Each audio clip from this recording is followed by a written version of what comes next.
देखिए, एक गांव के बाहर एक बाबा जी की कुटिया थी।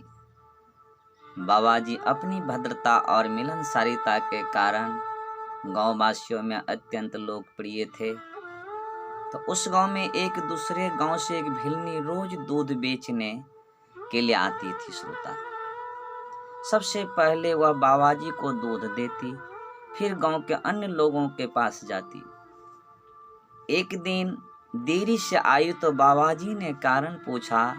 भिलनी बोली कि आज नदी पार करने के लिए 9 देर से मिली भगवान, इसलिए देरी से आई।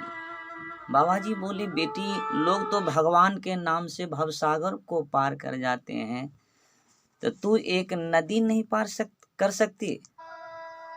तो भिलनी बोली, भिलनी पर बाबा जी की बात का गहरा प्रभाव पड़ा। श्रोता, अगले दिन वह प्रातःकाल ही बाबा जी के द्वार पहुंच गई। बाबा जी ने पूछा, आज इतनी जल्दी कैसे आ गई? भिलनी बोली, आपने ही तो भगवान नाम का सहारा समझाया था, आज उन्हीं का नाम लेकर पानी पर चलती हुई यहाँ आ गई।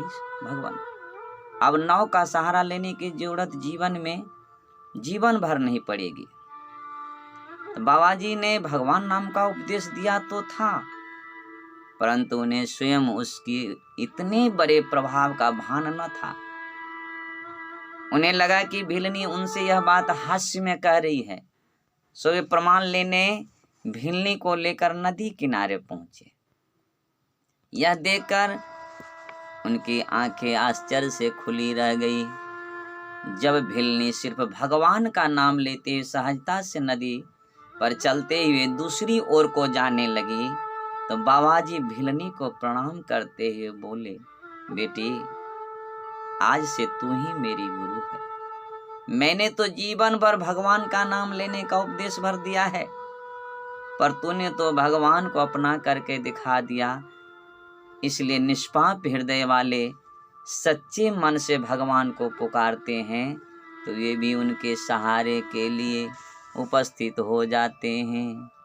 तो श्रोतागण, निष्पाप हृदय वाले सच्चे मन से अगर भगवान को पुकारते हैं तो वे भी उनके सहारे के लिए उपस्थित हो जाते हैं।